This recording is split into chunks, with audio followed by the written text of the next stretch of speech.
Max Trinity's Metaphysics for Suicide Prevention, Part 4, The Warrior.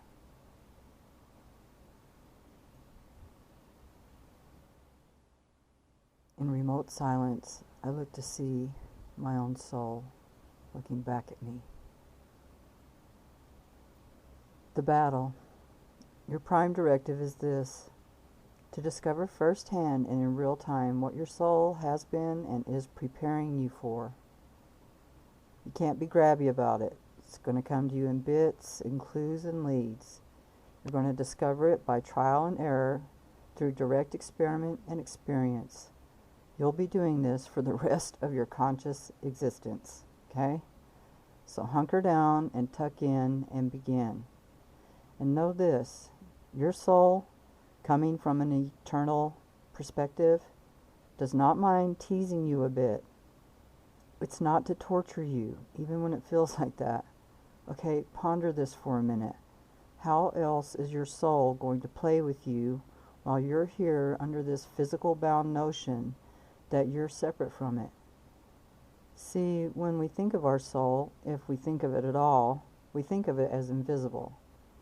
So in keeping with our current perceptions, our soul finds ways to mess with us through irony and synchronicities. It's actually a way for our soul to be a fun part of our story. However, these cosmic pranks for us often feel super embarrassing or even cruel. Sometimes these scenarios hurt our feelings, but only because we're in a limited view at the time. As the view expands, we see more connections, and then a kind of magic happens. So very often we get a little further down the line and we find ourselves laughing about these sensitive incidents, and they become some of the best stories we tell about ourselves ever, seriously. It's also common to learn some profound knowledge about our humanity from these clumsy and misdirected moments. We see our own genuine humility and have experiences that connect us to others with a keen sense of equality and humor. So, when you have those embarrassing moments, those times when you make a complete ass of yourself or really misjudge something, be sure to reflect and see as soon as you can that your soul may be yanking your chain a bit. It's all good. You know, your soul is your metaphysical shield throughout your warrior task. Did you get that? Your soul is your metaphysical shield throughout your warrior task. How bland would it be if it were all serious and had no sense of humor? If you listen really close, you can hear your soul laughing. It's cool. It's laughing with you, not at you. That's for sure, and always. Our soul uses synchronicities and signs to communicate with us here in this human quest, and a lot of our clues to what our purpose is shaping up to be are in those personal signs. The synchronized appearance of a raven when you first meet a new friend may be a sign between you and that friend. You may find yourself drawn to certain numbers or symbols. You will. Certain notions and ideas will have a strong magnetic pull for you. These things will be noticeable. Whatever the case may be, you'll be developing your own personalized system of signs, symbols, and superstitions. These will be some of your most creative real-time tools, and your self-made belief system is fundamental to the way you shape the meanings you choose for your life. Your soul will be organizing energy according to the choices you make, and then synchronicities will pop up spontaneously all along your path. When they do, it's like a fist bump from your very soul. It's like your soul stepping up beside you and saying, "Hey man, I'm right here. I got you." Through all these little moments of coincidence and perfect timing and signs ablazing like Las Vegas neon, you'll be weaving your soul shield, co-creating it through your direct, spontaneous interaction with your own core self. This customized system of signs and symbols and superstitions is core to your personal creation of your own unique identity. As the warrior, this is how you apply the undercoat to a self-portrait you'll be painting and repainting throughout your adolescence. A conscious painter always stops at certain points during the process and looks at what they painted so far, admires it, lets it speak to him, allows himself to spot the happy accidents, and learns through discovery that pictures, and especially actions, speak louder than words. Your life print isn't just made with meanings. It's made by fleshing those meanings out through direct, first-hand, real-time, spontaneous experience. Remember, you're doing this all on the fly, in the perpetually and progressively ever-moving, ever-changing flow of life. Life does not stop. It is relentless, in fact. Part of your challenge will be to know how and when to jump in and how and when to rest. The battle is very different than what has been portrayed in the battle and war scenarios that have played out here on Earth. Those wars are examples of extreme caricatures of human battle. They are metaphors for the innate struggle of becoming a fully free human being, living amongst other fully free human beings. The real battle, the actual fight, is for your own conscious owning of your own life and all that you experience. You have no outside enemy or demon. Because of your infinite heritage, the only enemy, the only real dragons you'll face are the parts of yourself that you must purge and that will purge you in return. Your time in the crucible will be experienced through your own personal crisis of meaning. Your dragons will be your first-hand experience with overwhelming emotion, shocking moments of self-harm or harm to others, and intense life events that will form the milestones of your journey. Your personal battle is to tame but not domesticate, never to domesticate. That doesn't work.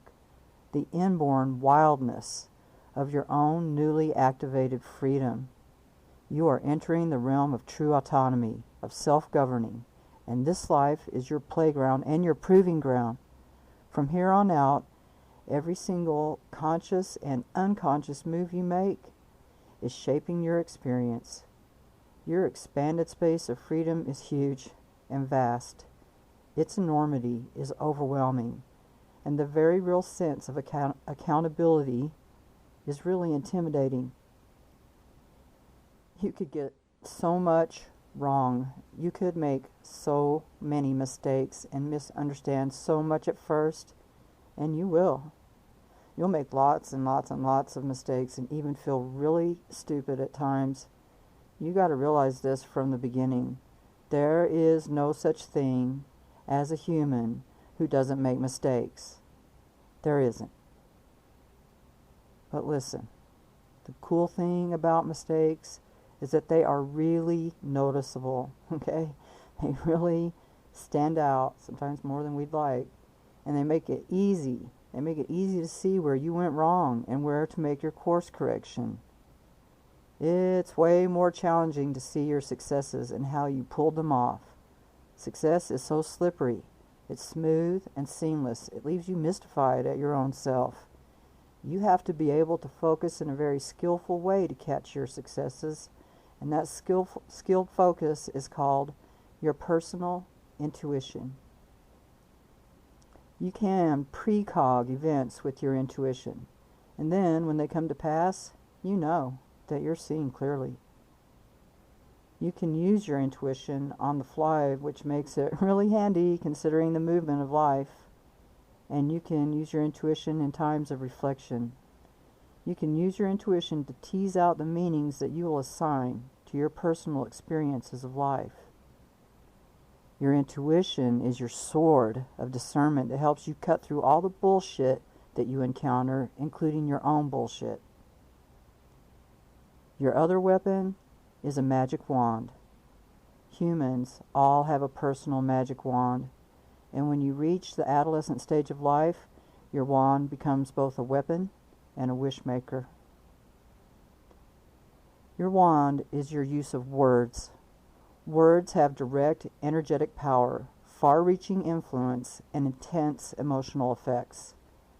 Your words are your wands, and you have to be so very careful at how you wave them around.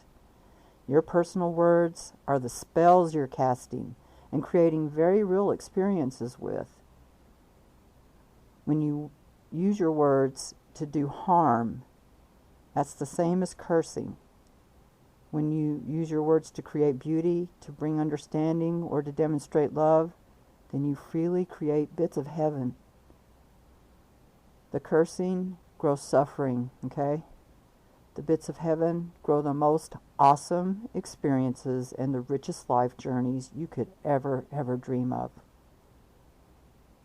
You have to become a master of words, a skilled magician who only waves their wand with intention and the impulse to create in partnership with life in all its mad and wondrous splendor. There's a veteran named Don Miguel Ruiz. He wrote a guidebook of Toltec wisdom and magic called The Four Agreements. Read that. It's indispensable veteran advice for the warrior creator on how to use your wand. If this is not sounding like much of a battle to you, well, you'll see. The power of words, the sheer force of feeling, and the infinite movement of life itself are what you have to match. You will struggle. You will suffer at times, and you will feel like giving up. And when you feel like giving up, it will be your own warrior self, your own warrior heart that steps up, takes you by your spiritual hand, and gets you on your feet again. It will be your own cultivated sense of courage that will encourage you, and your soul will shield you with signs to remind you who you are and who you're becoming. I promise. I promise that.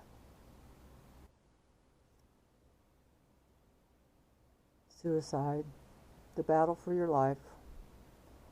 Paradoxically, much of suicidal thought is driven by a profound sense of self-preservation, not self-destruction.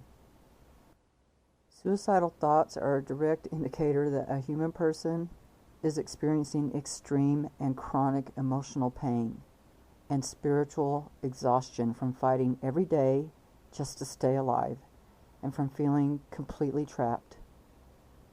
To want to end the pain, to want to feel alive without effort, and to be freed from a trap are all healthy impulses.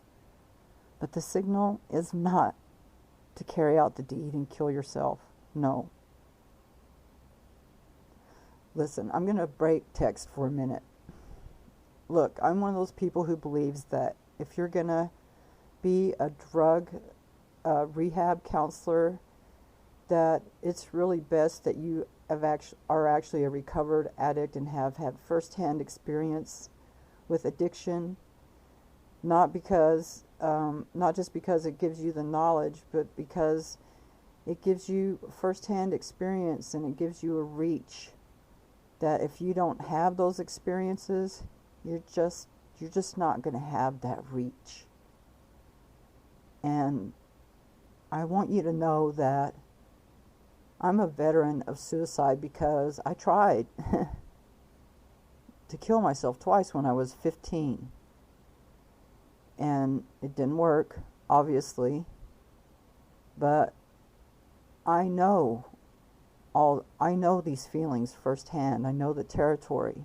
And I can tell you that just because I didn't kill myself, it doesn't mean that, all of a sudden I was happy and there were flowers all around and I never even thought of it again. No. As a matter of fact, I was very fucking pissed off. I was very angry. I felt more abandoned and more lonely than ever. Like, I can't even fucking die. Like, I just have to keep going through this. And I struggled for a long time. And I took a really long and difficult path. And I don't recommend that.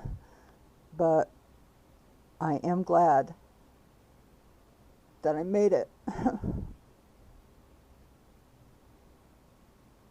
I'm glad, and I'll tell you what it did. It set part of my identity because I became a searcher, a seeker, a researcher. And it may have taken me a long time, and I repeated a lot of mistakes over and over and over again. But this, what you're listening to right now, these are my answers. These are the answers that my soul needed, and I thought, if I just could understand how this works, I can handle it. And it's true. It's true, I can handle it. I found that out because I'm here. So no. It's such a mixed message. It's such a powerful feeling, this drive to want to take yourself out. But listen, make me a fucking promise right now. Just don't do it. Listen to the rest of this, okay? And you'll see. You'll see why. Okay, keep going. What is part of the task of the warrior? To find out what means most to you. When you feel like dying, it is the biggest red flag your soul can wave to you. It's your soul telling you you have absolutely found one of your deepest meanings. You have found a reason to die, to give up everything and sacrifice what's left of your physical life. See, if you're feeling like you have no purpose and life has no purpose, so you'd rather just chuck it, that right there is your soul pretty much screaming at you, life must have purpose. Humans absolutely need to feel a sense of purpose in their personal life, in this bigger picture life that we are sharing. You are clearly telling yourself that purpose itself is your passion, that you are not willing to live a life without purpose. The answer is not to kill yourself. Those strong feelings are pushing you to create your own purposes. You do that by dedicating your life to activities, contemplations of, and projects of purpose. If you have enough mental capacity to perceive a lack of purpose, then you have enough mental capacity to create with your own sense of purpose. Use your sense of purpose to make every fucking thing you do have some degree of purpose, and you'll tap into a real energy that will pull you out of that trap. It will calm that sea of emotion and reboot your spiritual energy. And more than this, you will actually see your own warrior nature in action. You will actually glimpse your own soul. It's the same if you somehow believe that you don't matter, or you don't fit in this world, or if you hate the existing social structures, or you even hate yourself. Feeling like you don't matter is your soul's direct message of how very important it is for humans to feel like they matter. To feel like your existence is integral and important somehow, and that you make a difference by being here. If you make it a central meaning in your life to always let others and yourself know on a regular basis that you matter, that you contribute to the ongoing expressions of uniqueness just by your existence and movements in life, then you will flesh out those wonderful meanings. If you struggle with the feeling of not fitting anywhere, it's a direct message that you will be creating a very customized world. You are telling yourself that you have to make your own creation of home on a seemingly alien planet. Your intuition will inform you that there are other freaks out there just like you, and you will find each other. There's like a tractor beam between geek minds that is very powerful. It also means that you have a taste for the unusual, the nonsensical, and the random. These very things prepare you for surfing. So in a way, you are your own kind of cutting edge. If you hate the state of the world and the social programs that dominate the realm, then your soul is telling you that your passion will be to leave this place better than you found it. There are so many problems to solve, so many messes to clean up, and so many obsolete notions to be swept away that you have a huge variety to choose from. You could go into rehab, or social work, community design, or environmental conservation, animal rescue, and on and on and on. There are so many causes right now, and they all have a common thread. They are about healing from all the damage that has been done in centuries of ignorance. So, if you feel so strongly that you hear yourself say, "I hate this world," that's your soul telling you, then find a way that genuinely fires you up to heal this world, to make it better, to right some wrongs, and correct the course towards a world you feel you can love. If you find yourself hating your own life, your own mind space and body and story, that is your soul telling you that you are here to do soul work. This is the path of the spiritual warrior. This is the in-depth magic of shifting foundational vibrations from that of self-hate to genuine and deep self-love. This is your soul telling you to learn everything you can about love, to become a student of love, and to practice loving ways. It's also the message to create your own customized world of love so that your whole life unfolds as a living message of love. Crazy enough, those pointed feelings of self-hate, that's your soul's way of taking your face right in your hands, looking right into your inner eyes and saying very firmly but sweetly, "You, my dear, are a lover at heart." Weird, huh? How that works? Take a moment and let your focus of attention wander down such a path where you have these deep meanings tucked under your arm, and see for yourself the beautiful and fantastic opportunities these meanings generate. This is the purpose of these incredibly intense feelings you're having. Even if you never consider suicide, you will experience these ginormous and hugely motivating feelings. You'll experience some aspect of that pain and confusion. Let these feelings inspire you rather than weigh you down.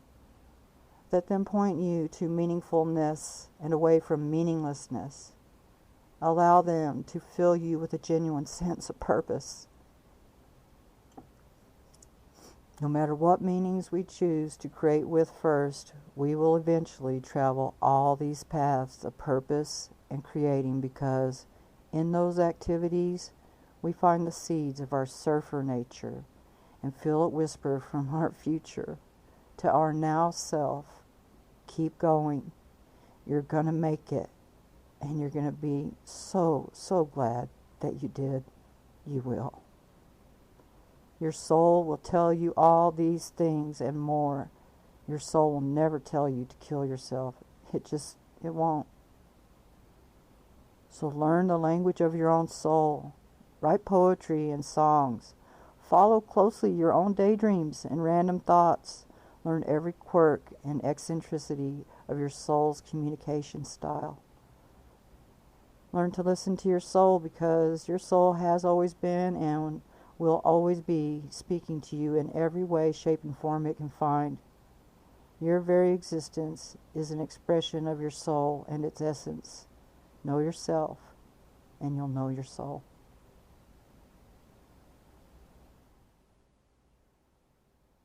The heart of the warrior.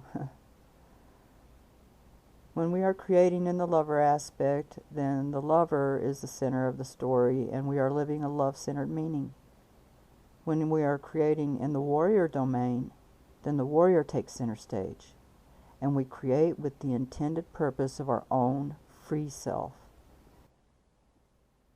In the warrior aspect of our personal experience, we come to embrace our freest self-expression and most genuine approach to life. We are putting our personal freedom at the center of the story. The center of the story is the same as the heart of the story, is it not? We are shaping the heart of our personal life story, creating our first-hand, genuine life print, our unique, spontaneous interpretation of life. In our lover aspect, we live from our lover heart. In the warrior aspect, we live from our warrior heart.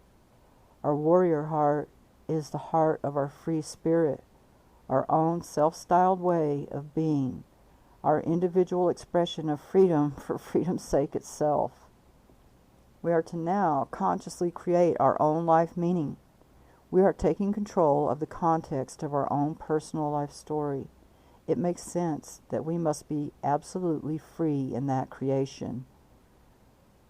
We can easily see from here that we're starting with our soul foundation of love and freedom. Of course, this is the established base of our metaphysical perspective. This is the biggest picture view we can get to from here in the physical orientation of things. What we are ultimately training our focus for is to acquaint itself in its own natural way with this ever-present, ever-expressing energy of love and freedom. Can you even for a second think of anything finer, of anything more electrified with belonging or true to your own experience? Honestly, what can be sweeter than a life fully colored with freedom and love? Is that not a first-hand experience of heaven right there? Can you feel that? You will feel that through your warrior heart as you discover the true nature of the battle and what you freely choose to focus your story on, the meanings you choose and flesh out in this ever-emerging story of you. What good is metaphysics if it doesn't answer big-picture questions, right? One of the long and hovering questions in the human psyche is this: what is the meaning of life? The answer is an open secret. The answer even lies right within that short little huge question. The meaning of life is meaning itself. The purpose of life is to create meaning. Meaning shows itself to be self-perpetuating because what do we create meaning with? With other self-existent meanings. The meaning of your life is to create meaning with your life, to take the spontaneous unfolding experiences of your life and make meanings with them. You can make the experiences of your life mean anything you choose. Anything. You'll most likely be doing this unconsciously at first, latching on to existing prepackaged meanings and creating in the footsteps of others for a minute. But you'll wake up from that. You'll feel a natural claustrophobia with any belief or meaning that doesn't resonate with you. You will feel a natural repulsion to things that just don't match you and your style. This activity of experiencing things and sorting through the experience with your feelings and ideals is how you are forming your identity. That's how you're doing it. When you look at things and you go, oh, well, that means that to me. Yes, that's you. You're doing it right there. Even if you adopt local or family culture through religion, schooling, social conditioning, or parental direction, you will come to a point where you must question everything you believe to see if you really actually believe those things, if they ring true to you and match your actual experience of life. This is the time of your identity development, and it's as much discovery as it is invention. Throughout all your life experiences, you will always be discovering more about yourself. Be ready for this wonderful and engaging task, because at a certain moment of realization, you will find what we all do. When you really begin to construct your own identity, you start with nothing. You ever hear your own thoughts about this life and there's something along the lines of, what the hell am I doing in this life? What is this all about? Why doesn't any of it mean anything to me or to anybody? Is life just fucking meaningless?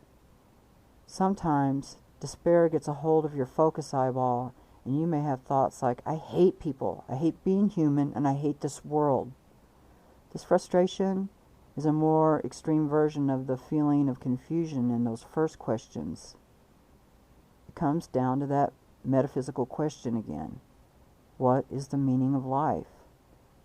When you know early on that the meaning is to create meaning with your own life, then it makes sense that you will come into direct contact with the great everything nothing, meaninglessness Of course you will. If you're going to paint an original painting, you start with a blank canvas. No need to be frightened or intimidated or frustrated or angry. It's just a blank canvas, for hell's sake. I mean, would you really want someone else's scribbling on there? Someone else's symbols, or someone telling you what your theme should be? Seriously?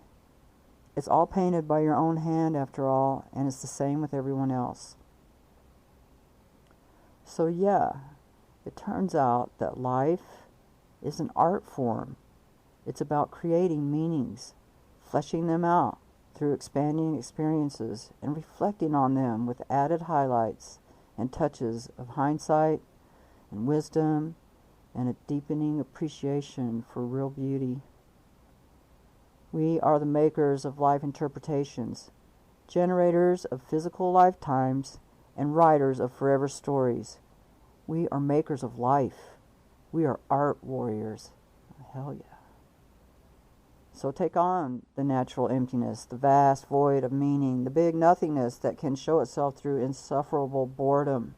Take it on with the foreknowledge that you can paint whatever you want. You are already doing exactly that. You do it with your personal focus of attention, your individual prioritizing and choice making, with your behaviors and gestures and mannerisms, and with your own first-hand exploration through the life events that show up along your path. Here's your blank canvas. It's 00 o'clock. Ready? Go. The multidimensional path. Even though we're starting with love and freedom, and we have a list of 7 tasks to unpack, this expansion into what will be our adult views is not a linear experience. When the lover is at center, freedom will be supporting and allowing the receptive mode by suspending choosing, by doing nothing, and giving love room to just be. When we're exercising our freedom in the warrior domain, we are always conferring with our lover aspect because our first choice is always what we love. If presented with free choice, we won't be choosing what we're mediocre or indifferent to. No, we'll always, every time, choose what we love as our first choice.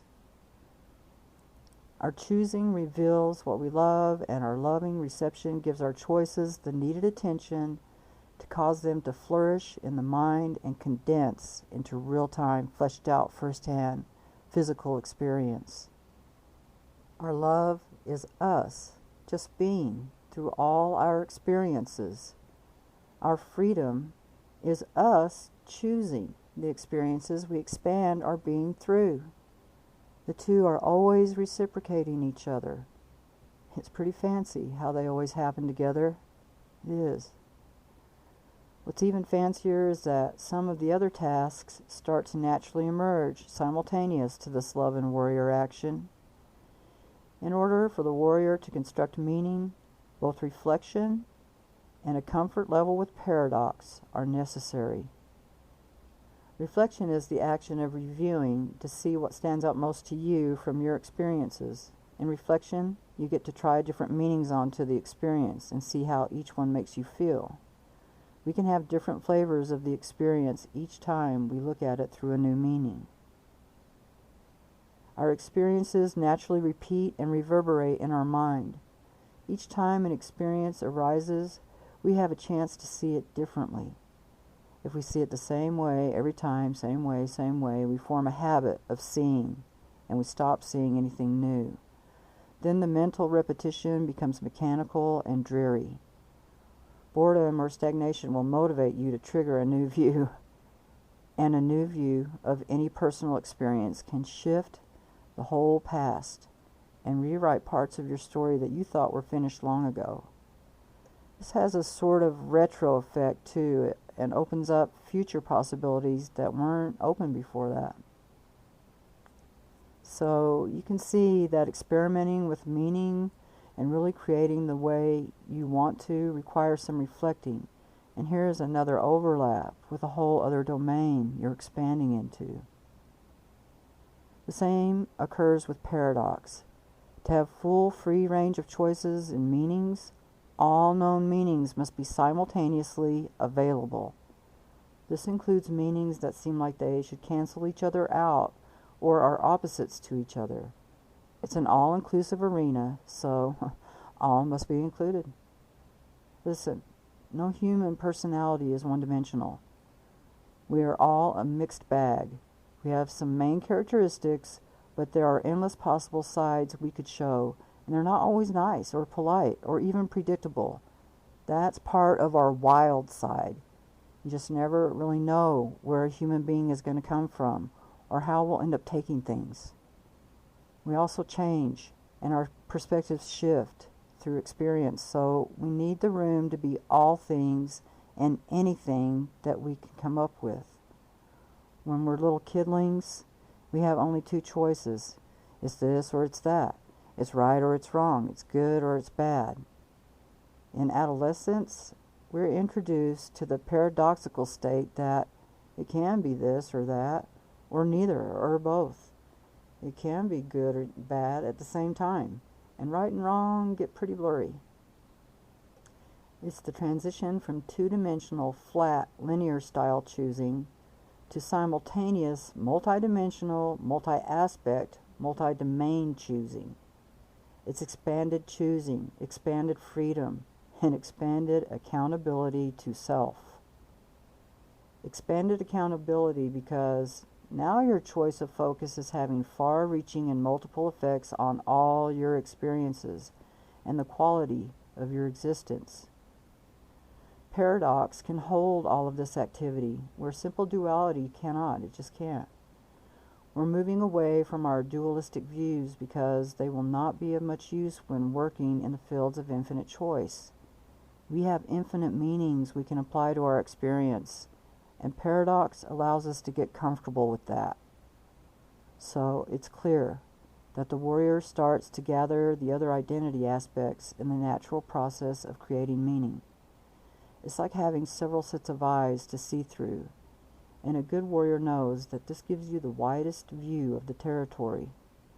The warrior is crafting meaning, and the access to more of a rich experience comes from working with this expanded multi-aspect view. This multi-aspect, multitask path isn't optional for human types. It isn't. This is part of the natural development of a human personality and personas.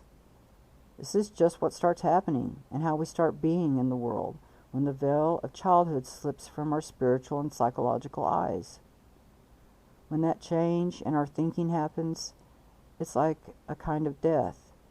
I call it the death of the childhood. Our expanded new view cannot be contained by our child way of thinking, and because of this, life for us will never be the same. We may feel like a kid again from time to time, but we will never be that kid again. We grieve the loss of our child self. Many continually look back and wish that they could be a kid again. Some wish that life was simple and straightforward. There's a very real sense that something has died, some part of ourself.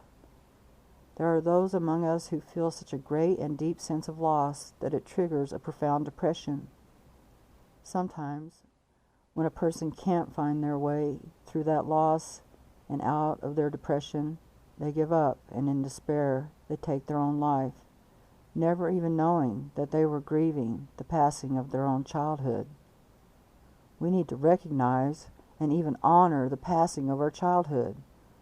How would it be for someone to pass and have no one to take notice of it or support the grieving one through their loss? That's how we've been living for centuries now when it comes to the death of our childhood. Think how life would feel different if we had a sort of memorial for our childhood and made a kind of legend out of our child self. We could look upon our childlike innocence and magical belief with tenderness and with the love of an older friend who is now going to be the central character of our combined life story, the continuing story of the child now transforming as an adolescent. That would be a great beginning task for a warrior and a lover.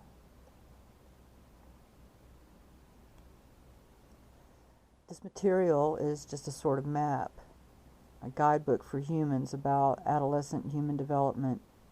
You can check the viability of it by observing your own experience. You are, after all, human. To all you warrior lovers, Godspeed.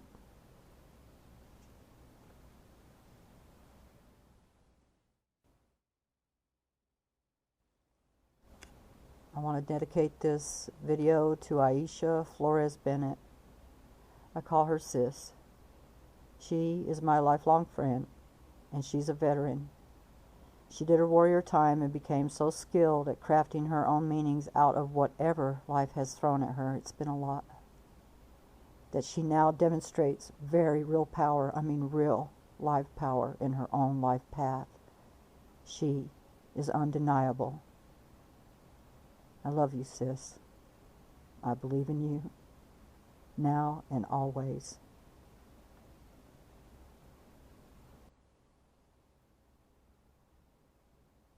Watch Max Trinity's Metaphysics for Suicide Prevention, Part 5, The Tornado Task. Peace.